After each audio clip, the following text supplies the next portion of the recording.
Hello દોસ્તો, welcome to my channel tasty bite underscore Gujarati. તો આજે આપણે પ્રસંગોમાં બનતા સેવ રોલ બનાવીશું. સૌપ્રથમ આપણે વટાણાને છોલીને એના દાણા લઈ લઈશું. ત્યારબાદ ગાજરને ધોઈને ઉપરથી છાલ કાઢીને આ રીતે નાના ટુકડાઓમાં કટ કરી લીધા છે.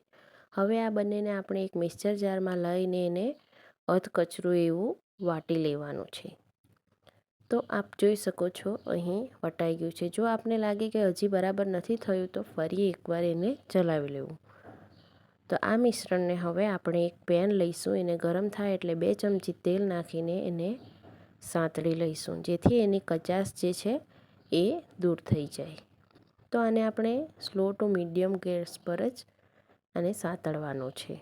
તો હવે એક બાઉલમાં આપણે અહીં બટાકાનો માવો, અહીં મેં બટાકાના 2 થી 3 બટાકાને બાફીને છાલ ઉતારીને આ રીતે મેશ કરી લીધા છે.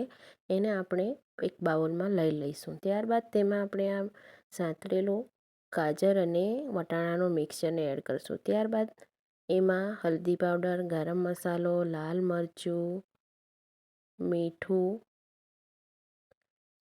દળેલી ખાંડ, આદુ લસણ મરચાંની પેસ્ટ અને લીલા ધાણાને આ રીતે નાના કટ કરીને એમાં એડ કરીશું. ત્યારબાદ આ મિશ્રણને આપણે બરાબર મિક્સ કરી લઈશું. હવે આ મિશ્રણ મિક્સ થઈ જાય એટલે એમાં આપણે 2 ચમચી જેટલો કોર્નફ્લોર એડ કરીશું. આ કોર્નફ્લોર એડ કરવાથી એનું બાઇન્ડિંગ પ્રોપર થઈ જશે અને આપણને થોડું ઢીલું લાગશે, એ એનું બાઇન્ડિંગ આપવામાં મદદ કરશે. તો આ કોર્નફ્લોરને આપણે બરાબર મિક્સ કરી દઈશું. ત્યારબાદ 1 ચમચી જેટલું મિશ્રણ લઈને આપણી હથેળી વચ્ચે રાખીને આ રીતે રોલની માફક એને વાળીશું. તો આ રીતે આપણે આખા બધા મિશ્રણના રોલ વાળી દઈશું. હથેળીની મદદથી સહેજ એવું જ દબાવવાનું છે, જેથી આ રોલ બની જાય. તો અહીં આપ જોઈ શકો છો મેં બધા મિશ્રણનો રોલ બનાવીને રેડી કરી દીધા છે.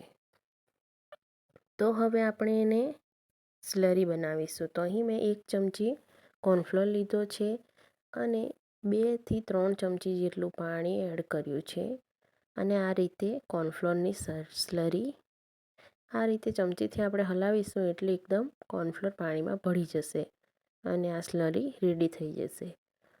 હવે બીજા એક બાઉલમાં આપણે વર્મિસેલી સેવ, જે બહાર દુકાનમાં ઇઝીલી અવેલેબલ હોય છે, તો એ આપણે અહીં લઈ લઈશું. હાથેની મદદથી એને આપણે આવા નાના ટુકડાઓમાં તોડી નાખશું.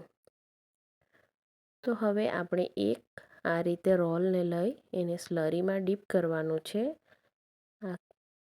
આખા રોલમાં સ્લરી લાગી જાય એ રીતે ડીપ કરીશું. ત્યારબાદ એને આ રીતે વર્મિસેલી સેવ ઉપરથી કોટ કરશું.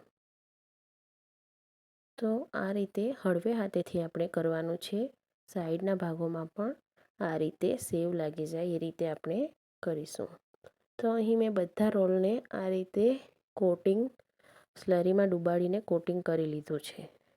હવે ગેસ ઉપર એક પેન રાખી એમાં તેલ ગરમ કરી લઈશું અને બરાબર ગરમ થાય એટલે એક પછી એક સેવ રોલ નાખીને એને સ્લો ટુ મીડિયમ ગેસ ઉપર જ એને આપણે ગોલ્ડન બ્રાઉન કલરના થાય ત્યાં સુધી આ રીતે તળી લઈશું. કોર્નફ્લોરનું પ્રમાણ એમાં આપણે વધારે પડતું કે નથી ઉમેરવાનું. જો વધારે પડી જશે તો તમારા આ સેવ રોલ તૂટી પણ શકે છે. માટે આપણને જેટલું મોઇશ્ચર હોય એ પ્રમાણે જ આપણે કોર્નફ્લોર એડ કરીશું. તો અહીંયા બાકીના સેવ રોલ પણ આપણે આ રીતે તેલમાં ફ્રાય કરી લઈશું. આપ જોઈ શકો છો કેટલો સરસ ગોલ્ડન બ્રાઉન કલર એવો આવી ગયો છે. તો અહીં મેં બધા સેવ રોલને ફ્રાય કરી લીધા છે. કેટલો સરસ ગોલ્ડન બ્રાઉન કલર અને એકદમ ક્રિસ્પી એવા બનીને રેડી થઈ ગયા છે. બહારથી એકદમ ક્રિસ્પી છે અને અંદરથી સોફ્ટ છે. તો તમે આ સેવ રોલને ચટણી કે કેચઅપ જોડે ખાઈ શકો છો. તો મિત્રો, તમને આ રેસીપી ગમી હોય તો ઘરે જરૂરથી બનાવજો અને બનાવીને કેવી લાગી એ મને જરૂરથી જણાવજો. તો મિત્રો, આવા જ નવા વિડીયો માટે મારી ચેનલને સબસ્ક્રાઈબ કરો અને બેલ આઇકન દબાવવાનું ભૂલશો નહીં, જેથી નવી રેસીપી તમારા સુધી પહોંચતી રહે. Thank you for watching.